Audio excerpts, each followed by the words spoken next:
5 seconds after the stuntman said that won't work, the film set went quiet in a way crews remember for years. No argument followed. No retake was called.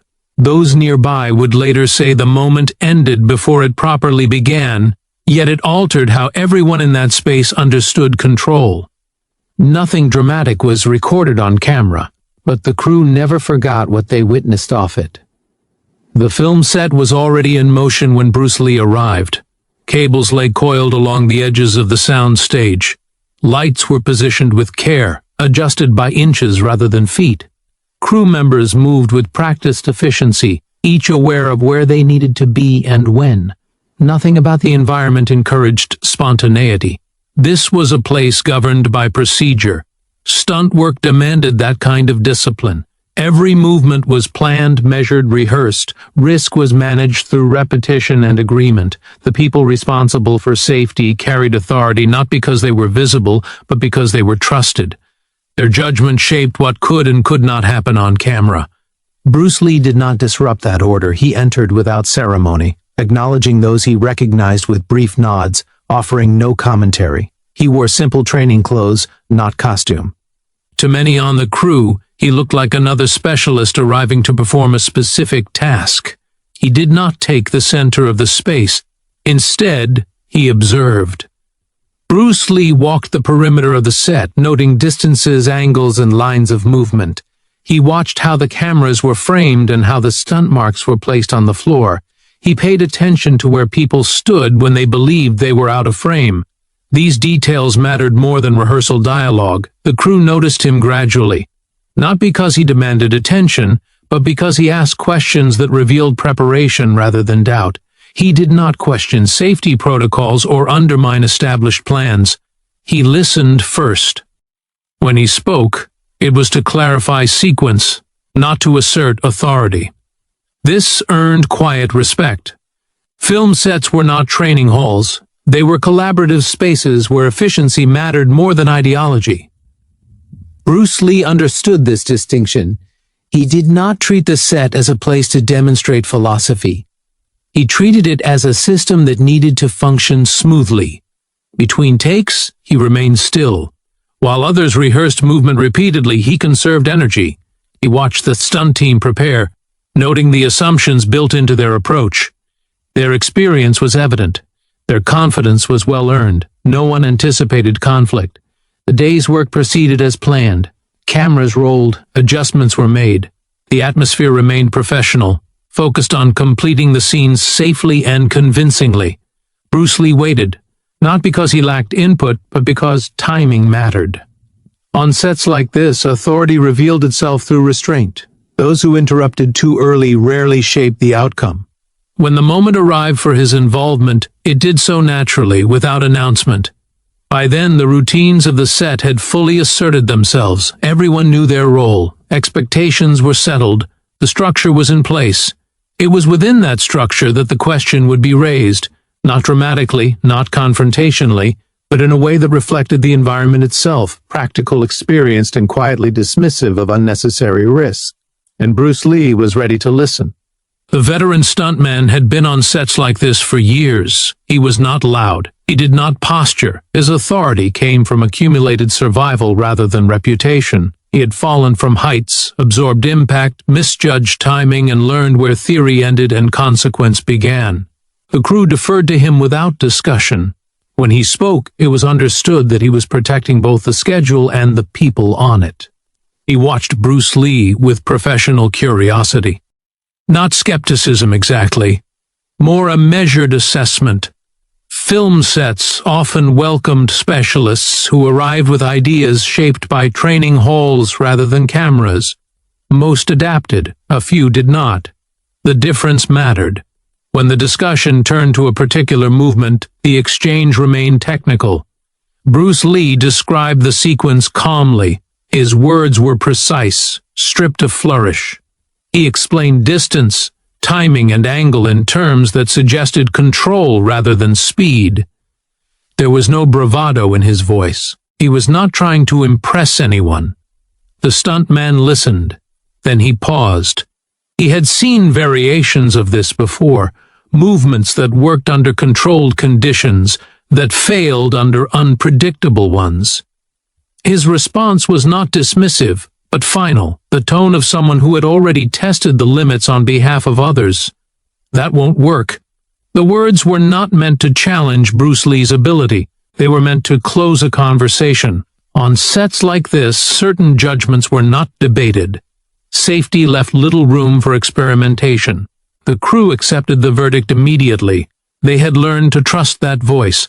Cameras did not capture injuries. Insurance forms did. Experience was not romanticized. It was relied upon. Bruce Lee did not respond. He did not argue. He did not clarify further. He did not restate his reasoning or adjust his language. He simply acknowledged the statement with a small nod. This absence of reaction unsettled some of the crew, not because they expected resistance, but because silence in moments like this often concealed frustration. Specialists, when overruled, usually insisted, or they withdrew visibly. Bruce Lee did neither. He remained where he was, posture unchanged, breathing steady. He did not step back, but he did not step forward either. His attention stayed on the stuntman, not in defiance, but in consideration. The veteran noticed this. He had expected some form of response. Even agreement would have sufficed. What he encountered instead was patience. The set resumed its rhythm. Preparations continued. Yet something had shifted. The conversation had technically ended, but the presence of it lingered. Bruce Lee waited again, not as a concession but as an acknowledgement of hierarchy. On this set, authority had a structure. The stuntman occupied a position earned through responsibility. Bruce Lee respected that, but respect did not require surrender of understanding. The challenger had spoken from experience. The authority figure had listened without resistance. Neither man had raised his voice. Neither had sought attention. What remained unresolved was not disagreement, but certainty. And certainty, in environments like this, demanded demonstration. The set did not pause for confrontation. Lights were adjusted. Marks were checked. Conversations resumed in fragments, each returning to its assigned task. Yet beneath the surface movement, attention had narrowed. The earlier exchange had been brief, almost forgettable in words. Its weight came from what had not followed. Bruce Lee remained present. He did not drift toward the edges of the set or busy himself with unrelated motion. He stayed within the working space, close enough to observe without intruding. His stillness contrasted with the industry around him. Where others moved with urgency shaped by schedules, he moved only when necessary. The crew noticed. Not consciously at first, but glances began to settle longer than required. The kind of looking that happens when something unresolved occupies the air. The stuntman felt it as well. Experience trained him to sense when a set's attention shifted, even when nothing overt occurred. The challenge had not escalated, but it had not dissolved either. Someone asked a follow-up question about the sequence, not directed at Bruce Lee, but not excluding him. The stuntman answered with efficiency. The response was accurate, rehearsed, safe. It closed the topic again. Bruce Lee listened once more. His expression did not change. There was no impatience in his posture. If anything, his composure deepened. He appeared neither eager nor withdrawn. He simply remained available. That availability carried pressure. It suggested confidence without demand. It implied that nothing needed to be forced. That time itself would reveal the difference between assumption and certainty. The crew sensed this without naming it. In environments built on coordination, tension often announces itself loudly. Arguments, delays, raised voices. This was different. The tension here was silent and shared, held evenly between two men who understood the consequence. The stuntman had spoken from caution. Bruce Lee had accepted the caution without concession. Both positions were reasonable. What unsettled the space was the absence of resolution. Eventually the director approached, not with intent to mediate but to clarify. Schedules pressed forward. Scenes required decisions. The director asked whether the movement would be adjusted or replaced. It was a practical question stripped of ego. The stuntman answered first. He reiterated his position, calmly, clearly. The movement, as described, carried unnecessary risk. It would not translate reliably on camera. He recommended an alternative. All eyes shifted briefly toward Bruce Lee. No one asked him to respond, but the moment invited it. Bruce Lee did not contradict the recommendation. He did not frame his perspective against the stuntman's authority.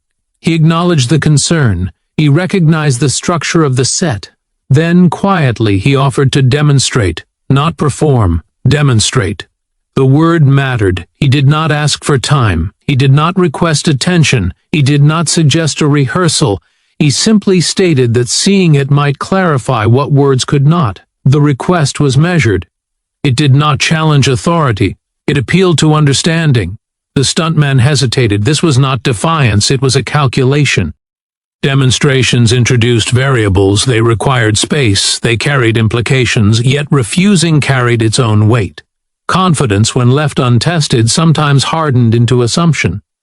After a moment he agreed, not because he was persuaded, but because he trusted his ability to assess what he saw. If the movement failed, it would fail quickly. If it succeeded, it would still need explanation. The crew stepped back slightly, not dramatically, just enough to create room. The kind of space that forms instinctively when people sense something definitive approaching. Conversations stopped. Tools were lowered. Movement slowed. Bruce Lee removed nothing, adjusted nothing. He did not stretch or prepare in any visible way. He stood where he had been standing, as if the moment had simply arrived rather than been arranged. The pressure in the room was not exciting. It was attention, and attention once fully gathered rarely disperses without reason. There was no signal to begin, no count, no announcement, no visible shift in posture that marked preparation. Bruce Lee did not step into position as a performer would. He simply allowed the space to remain what it already was and then occupied it fully. Those closest later said the change was subtle, not sudden but unmistakable.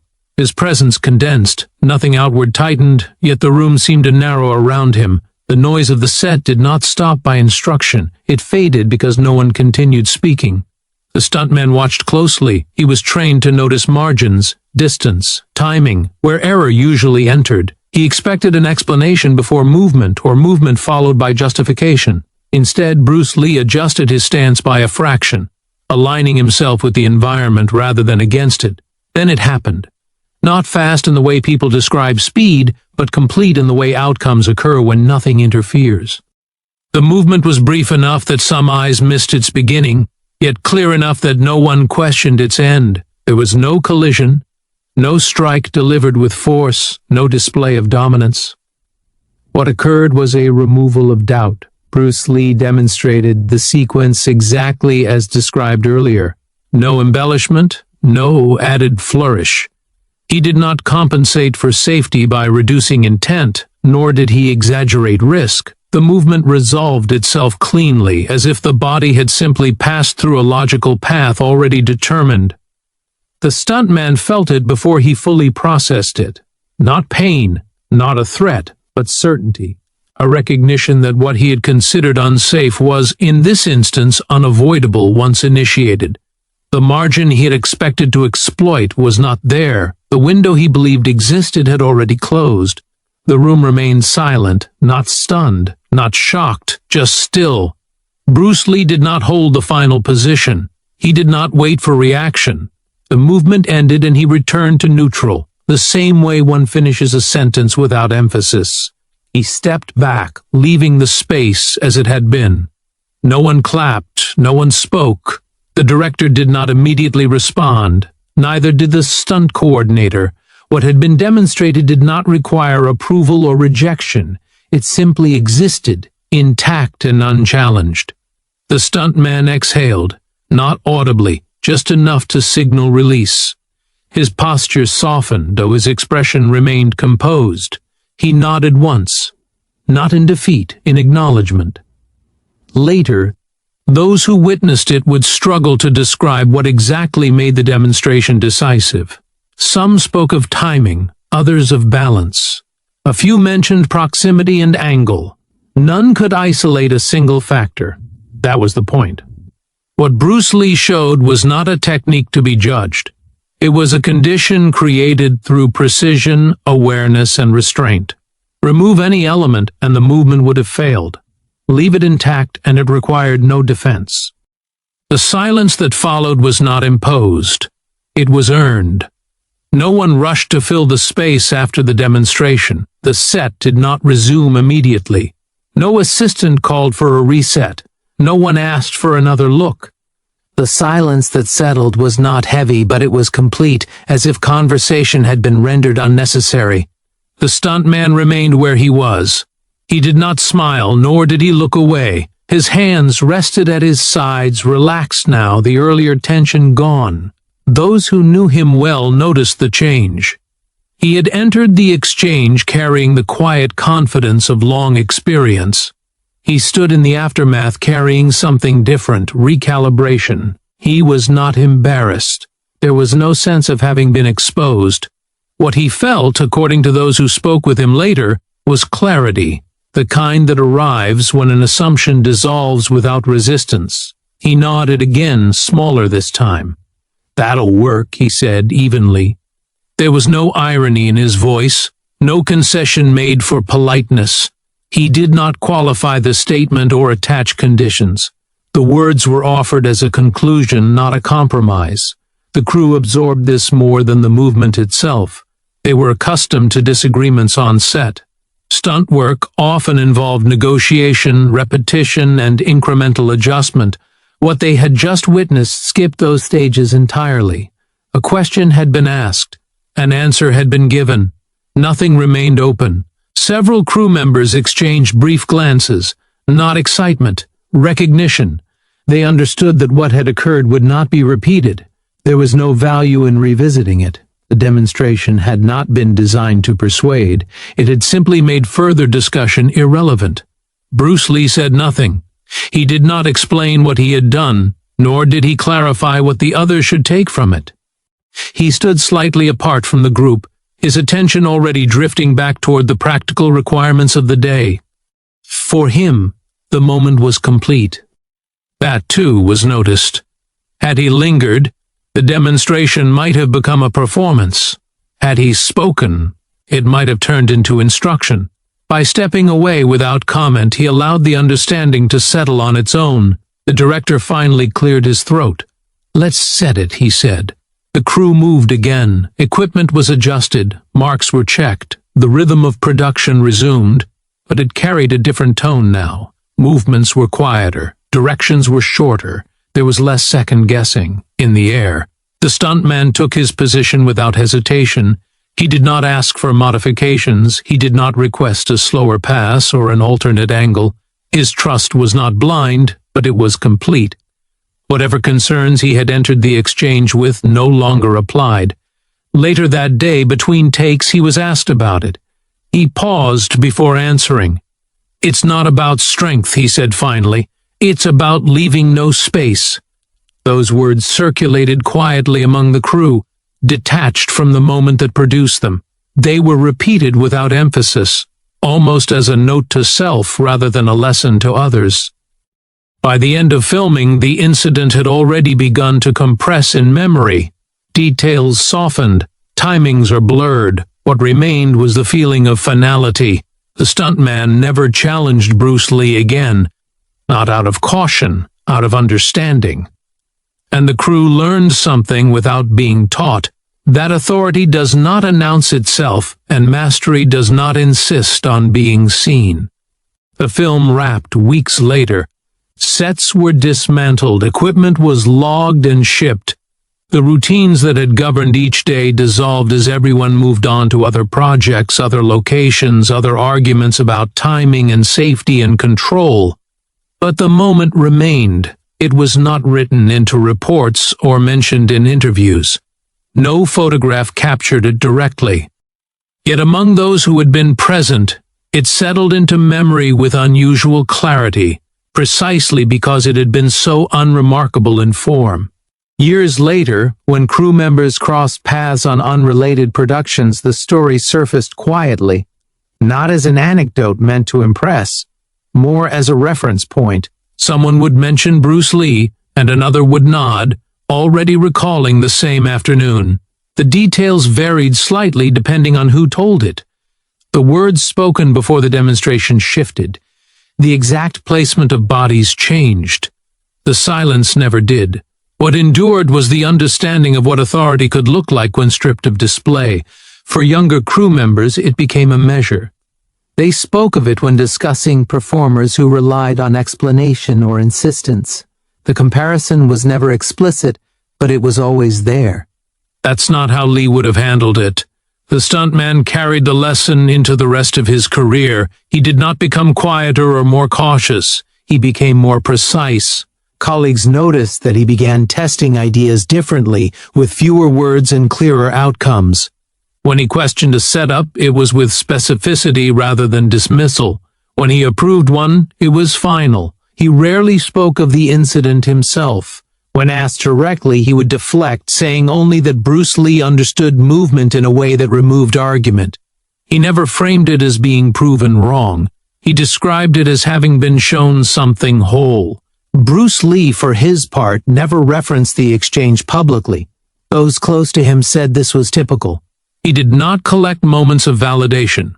If something worked, it worked. If it did not, it was adjusted. There was no need to archive the past when attention was always placed on what could be refined next. Yet the story followed him, not loudly, not through headlines, through whispered recollections passed between professionals who recognized the weight of such encounters. In gyms, on sets, backstage in theaters, someone would mention a time Bruce Lee had resolved a dispute without raising his voice. The phrase changed. The setting changed. The core remained. He showed it once. That was enough. For the crew who witnessed it, the memory carried an unexpected gravity. In an industry built on repetition and spectacle, they had seen something conclusive without being dramatic. They had watched a question disappear rather than be answered. Decades later, when some of them were asked why that moment stayed with them, they struggled to articulate it.